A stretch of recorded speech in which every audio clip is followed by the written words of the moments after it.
ሞኔታይዝድ ሆነ ወይም ደግሞ ገንዘብ መስራት ከጀመረ ድፍን 1 ዓመት ከምናምን ሆኖታል። ስለዚህ እስካሁን ድረስ ምን ያህል ከፍሎኛል፣ በየትኛው ቪዲዮ፣ በአጭር ነው በረጅም ቪዲዮ ነው፣ በየትኛው ነው የተሻለ ክፍያ ያገኘሁት የሚለውን ነገር በደንብ ከዩቲዩብ ስቱዲዮ ዲቴይል መረጃ ሰጣችኋለሁ። ሌላኛው በዚህኛው ቪዲዮ ደግሞ የማነሳው ኢትዮጵያ ውስጥ ነን የትኛው ቪዲዮ ነው ሾርት ቪዲዮ ነው ወይስ ረጃጅም ቪዲዮዎችን ዩቲዩብ ላይ ብንለቅ ነው የተሻለ ልናገኝ የምንችለው የሚለውን በደንብ አብራራላችኋለሁ።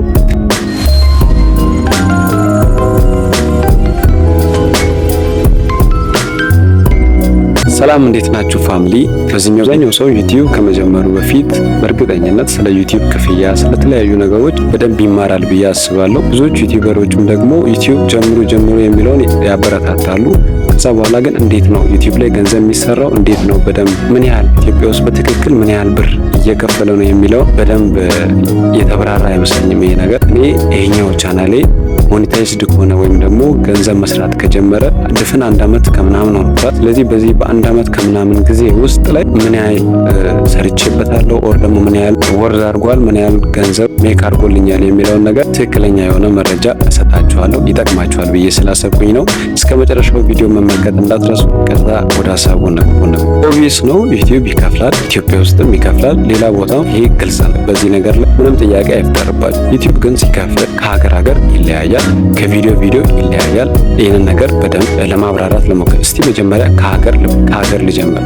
ኢትዮጵያ እንግዲህ የዩቲዩብ ፓርትነር ፕሮግራም ውስጥ አይደለችም፣ ወይም ደግሞ ዩቲዩብ ኦፊሻሊ ኢትዮጵያን ለሞኔታይዜሽን አልፈቀደላትም። እስካሁን ድረስ ኢትዮጵያ ላይ በኢትዮጵያ ኢሜል በኢትዮጵያ አድ አይገባም፣ ወይም ደግሞ የኢትዮጵያውያን አድ በጣም ትንሽ ነው፣ በማስታወቂያ ስለሚያስገኝ ማለት ነው የዩቲዩብ ገንዘብ።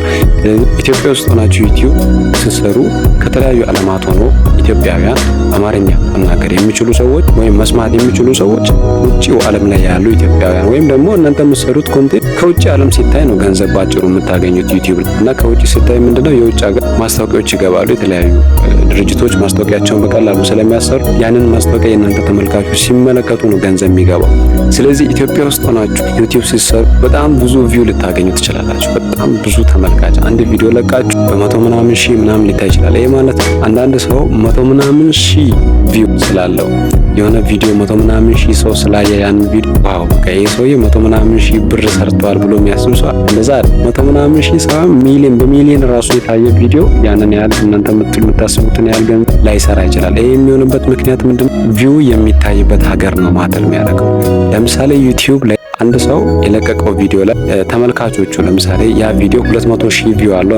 ከ200 ሺህ ቪው በእርግጠኝነት 150 ሺህ ቪው ኢትዮጵያ ውስጥ ሆኖ ያየ ሰው ቪው በእርግጠኝነት እነግራቸዋለሁ 150 ሺህ ያለ ቪፒኤን ምናምን ከሆነ ምንም ብር የለም፣ ምንም አንድ ብር ላይ ሰራ ይችላል። 150 ሺህ ቪው በሙሉ ማለት ያ ሁላ ቪው ግን ያቺ ቪዲዮ ከውጭ ሀገር ቢያንስ 20 እና 30 ሰዎች እንኳን ቢያዩ እነዛ ሰዎች ያዩት ቪው በእነዛ ሰዎች እይታ ውስጥ ማስታወቂያዎች ስለሚገቡ እነዛ ሰዎች ያዩአትን ያቺ ተቆጥራ ትንሽዬዋ ዶላር ናት ማለት ነው።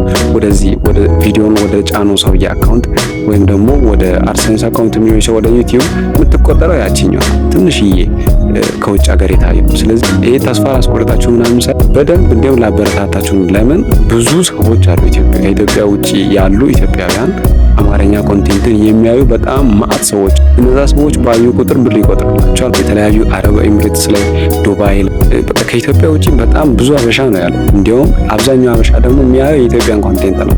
በአማርኛ የተሰሩ ሀገሩን ስለሚናፍቅ ምናምን ሊሆን ይችላል፣ ብቻ በአማርኛ የተሰሩትን ነገሮችን ስለሚያይ ማለት ነው። ሶ ብትሰሩ በጣም አዋጭ ነው። ግን በጣም ማወቅ ያለባችሁ ኢትዮጵያ ውስጥ ዩቲዩብ ለመጀመር ገና ሀሳብ ላይ ላላችሁ ለጀመራችሁም ሰው በኢትዮጵያ ቪው በጣም አናሳ ነው ክፍያው። ይሄን ያህል እንደሚባለው 2 ሚሊዮን እና 3 ሚሊዮን ራሱ ስለታየ 2 ሚሊዮን እና 3 ሚሊዮን መታየቱ ሳይሆን የት ነው የታየው፣ ከ2 ሚሊዮኑ ሰው ስንት ሰው ነው ከውጭ ሀገር ሆኖ ያየው የሚለው ነው ማተር የሚያደርገው ለክፍያ። ይሄ አንደኛ።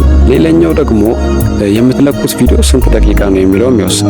አሁን ላይ ዩቲዩብ በጣም ኢንካሬጅ የሚያደርገው ሾርት ቪዲዮዎችን ነው። ሾርት አጫጭር ቪዲዮዎች በጣም ይበረታታሉ ይመስለኛል። ከቲክቶክ ፉክክር ነው የሚመስለው። ሾርት ፊድ አለው ወይም ደግሞ በሾርትስ ሞኔታይዜሽን አለ። ሾርት ቪዲዮዎች ቫይራል የመውጣት ቻንሳቸው በጣም አሪፍ ነው ዩቲዩብ ላይ እና አሁን የቪዲዮ ሾርት ወጥቶልኝ ነበረ ሜክ ያደርገው ይሄን ያህል ብር አስቡት እንግዲህ አንድ ሾርትስ ይሄን ያህል ብር ሰርቶልኛል። ሶ ረጅም ቪዲዮ ደግሞ በጣም ብዙ ቪው ያለው ቪዲዮ ይሄኛው ነው። ይሄ ደግሞ ኢትዮጵያ ውስጥ ነው አብዛኛው ሰው ያየው። እሱ ደግሞ ይሄን ያህል ነው ሜክ ያደረገው። ስለዚህ ልዩነቱን በደንብ በሾርትስ እንኳን ይሄን ያህል ሊሰራ ይችላል። ሀገር ማተር ያደርጋል ቅድም ያልኳችሁ። ስለዚህ በአጠቃላይ ሀገርና የቪዲዮ ርዝመታቸው ኦፍ ኮርስ ቪዲዮቸው የሚታየው ከውጭ ሀገር ከሆነ 8 ደቂቃና ከዛ ቢሆን በጣም ይመረጣል። 8 ደቂቃ ሲሆን ለምንድነው ሚድሮል አድስ የሚባሉ በየመሃሉ እነዛ ይጠቅሟቸዋል፣ ገንዘብ በደንብ እንድትሰሩ ይጠቅሟቸዋል። ስለዚህ ሚድሮ አዶች እንዲገቡ ቪዲዮ የግዴታ ከ8 ደቂቃ በላይ ነው። አጭር ቪዲዮ ደግሞ ከ1 ደቂቃ በታች ነው። ሰዎች ደጋግሞ ሊያዩት የሚችሉት አይነት ሾርትስ ነው መስራት ያለባቸው። ለምሳሌ ሾርትስ ብዙ ጊዜ ከ1 ደቂቃ ነው ዩቲዩብ ላይ አሁን ከዛ በላይ ይቻላል እስከ 3 ደቂቃ ነው። አሁን ሾርትስ የምትለቁ ከሆነ ከ1 ደቂቃ በታች ነው መሆን ያለበት። ቢያንስ 40 ሰከንድ ወይም 30 ሰከንድ።